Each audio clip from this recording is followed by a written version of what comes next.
Welcome to our defense briefing show. Today we're diving into some gripping stories from around the world. First up, imagine the bustling city of Berlin, where thousands had to evacuate after a WWII bomb was found in the Spree River. Divers are working around the clock to safely defuse this relic, causing major disruptions in river traffic and subway services. It's one of Berlin's biggest bomb disposal operations in recent memory. Next, picture an unsuspecting couple exploring the River Trent in Nottinghamshire when they stumble upon what looks like a WWII-era bomb. Thankfully, they called in the experts, and the device was safely destroyed in a controlled explosion. This reminds us that wartime remnants can still pose risks even today. Finally, let's talk about Russia's latest military push, an enormous drone manufacturing operation in Tatarstan. With thousands of drones being produced monthly, Ukraine faces a rising tide of nightly drone assaults, causing civilian casualties and escalating tensions. NATO is stepping up defenses, but the threat of thousands of drones in a single night is becoming a real concern. Please continue to watch for more detailed coverage and updates on these stories.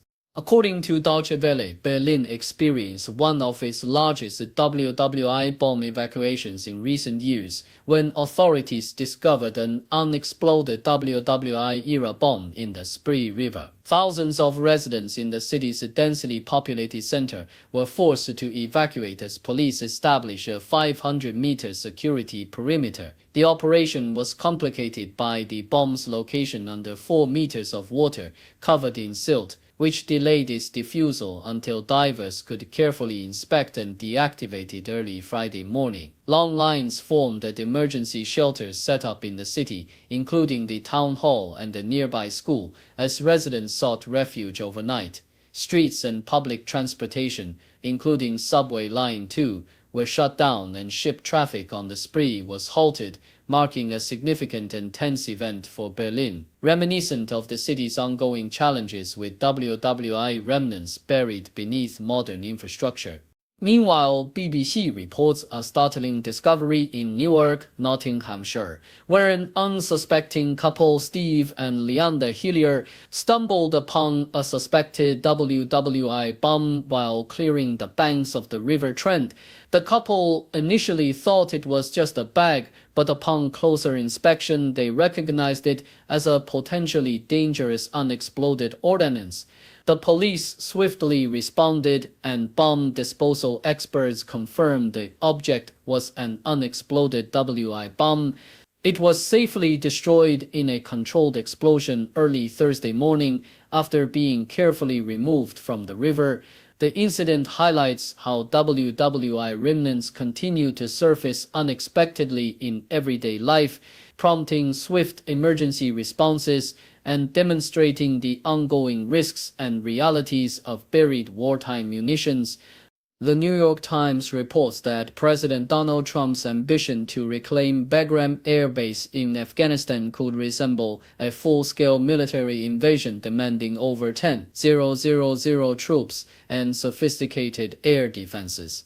Once a bustling hub for U.S. forces during the 2-decade-long war following 9/11, the base's strategic proximity to China, just an hour away from where China produces nuclear weapons, has caught Trump's attention. However, current officials dismiss active plans for retaking Bagram, emphasizing the enormous logistical and military challenges involved. Securing the sprawling, heavily fortified airfield would require a massive deployment of troops, extensive repairs, and a complex effort to prevent it from becoming a launchpad for attacks by insurgent groups like ISIS and Al-Qaeda, as well as threats from Iran. Experts argue that the risks and costs far outweigh any potential benefits, casting doubt on the feasibility of such an operation, especially given the recent U.S. withdrawal and the delicate political landscape in Afghanistan. The City Morning Herald details how Trump's recent visit to Britain was marked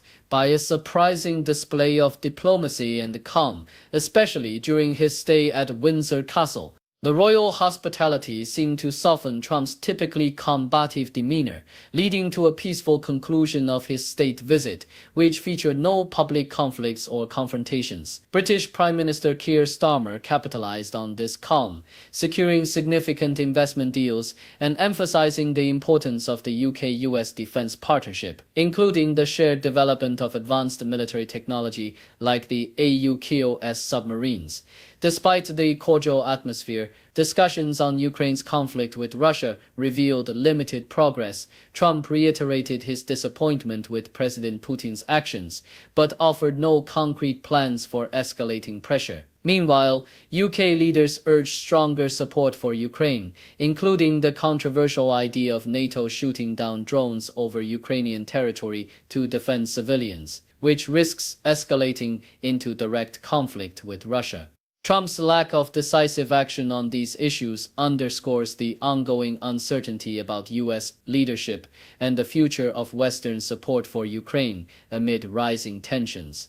The ABC reports on Russia's rapid escalation of drone warfare against Ukraine, revealing that Moscow has prioritized drone production as a key component of its military strategy. In Tatarstan, a massive factory produces thousands of Gerin-2 strike drones, Russia's version of Iranian kamikaze drones, aiming to launch thousands of attacks in a single night as early as November. The factory employs teenagers in their mid-teens, training them to assemble and operate these deadly devices, reflecting Russia's focus on mass manufacturing and technological innovation. The proliferation of drones has turned the skies into a battlefield of relentless assaults, with Ukrainian civilians living in constant fear of nightly attacks that have resulted in a significant rise in civilian casualties. Ukraine, although intercepting about 85% of these drone barrages through a combination of Western and domestic defenses, struggles to keep pace with the sheer volume and sophistication of Russian attacks. As Russia continues to enhance its drone capabilities, experts warn that the conflict could soon see thousands of drones launched in a single night, escalating the humanitarian crisis and complicating Ukraine's defensive efforts.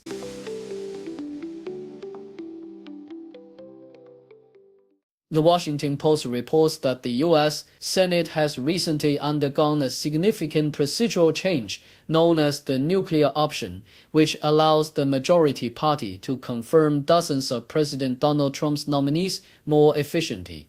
This strategic move was driven by Republicans who aimed to bypass Democratic opposition and streamline the confirmation process for ambassadorial, military, and various administrative positions, including notable figures like Kimberly Guilfoyle and Callista Gingrich.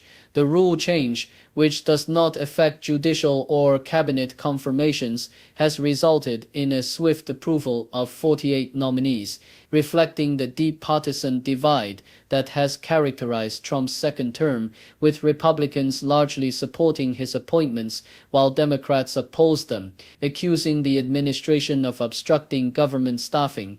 The Jerusalem Post details a tense escalation in the ongoing Yemen conflict, with the Israel Defense Forces (IDF) intercepting a missile and 2 drones launched from Yemen by Houthi militants. The missile launch prompted sirens across central Israel, including Tel Aviv, signaling a direct threat from the Houthis, who claimed responsibility for the attack. The IDF successfully intercepted the missile and drones, preventing casualties, but responding to panic and injuries caused by civilians rushing into shelters. This incident marked the 3rd attack from Yemen within a day, following earlier drone crashes into Eilat and a missile interception, illustrating the increasing reach of Houthi military operations and Israel's efforts to enforce a maritime blockade aimed at curbing weapons smuggling to the group.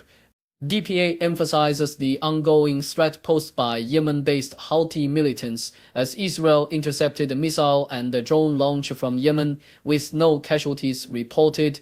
The attack, which included a drone hitting the entrance of a hotel in Eilat, underscores the persistent danger from the Houthis, who have repeatedly targeted Israel with missiles and drones in solidarity with Hamas. Israel's military response has been aggressive, striking Houthi military sites and targeting their leadership as tensions continue to mount in the region.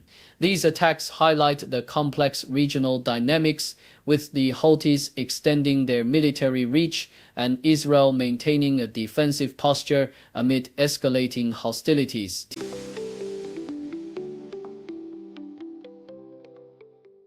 The CBC reports on the growing tension between the United States and Canada, highlighting the U.S. Ambassador Pete Hoekstra's candid disappointment with the anti-American sentiment he perceives among Canadians, including politicians.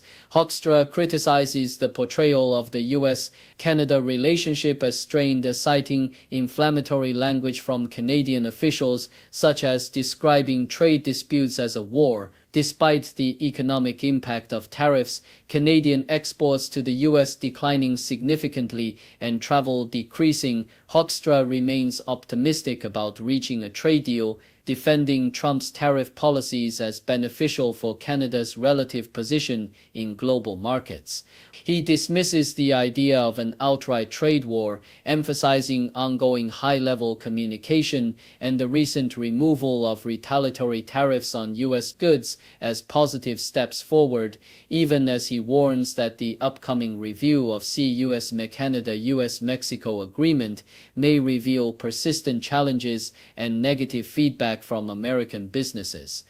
Nikkei Asia details a somber anniversary of a tragic stabbing at a Japanese school in Shenzhen, China, which resulted in the death of a 10-year-old boy. The incident has led to heightened security measures at Japanese schools in China, including fences, police patrols, police dogs, and surveillance drones, reflecting the ongoing concern for safety in the wake of the attack. The Shenzhen school is actively working to enhance its security credentials and serve as a model for other Japanese schools abroad, with efforts such as pursuing safety certification from Japan's Osaka Kyoiku University and conducting emergency drills. The incident has also prompted a broader cultural shift, with many Japanese families opting to stop using the iconic Randosed backpacks to reduce risk. The event underscores the tense atmosphere surrounding Japan-China relations, especially around sensitive historical dates, like the 80th anniversary of Japan's invasion of Manchuria, and has impacted Japanese community activities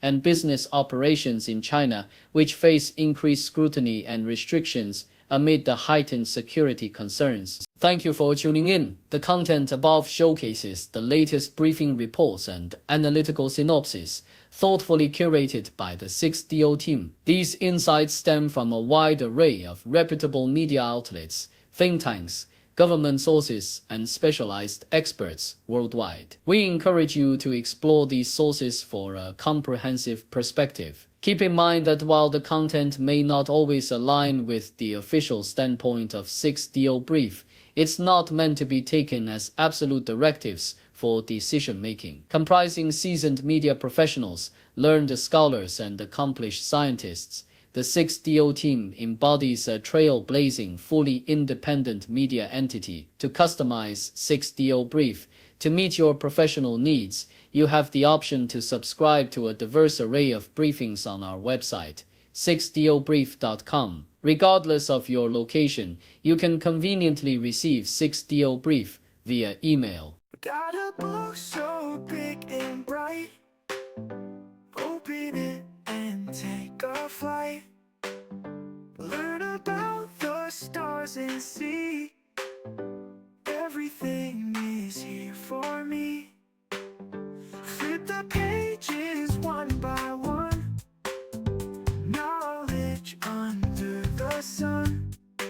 From dinosaurs to galaxies, a world of endless mysteries. Encyclopedia, yay, facts and fun all day. From A to Z, let's see, curious minds run free. Jump into the pages deep,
secrets that you want to keep. Time will fly and you will find magic lies in every line. To run free line, every line's run free.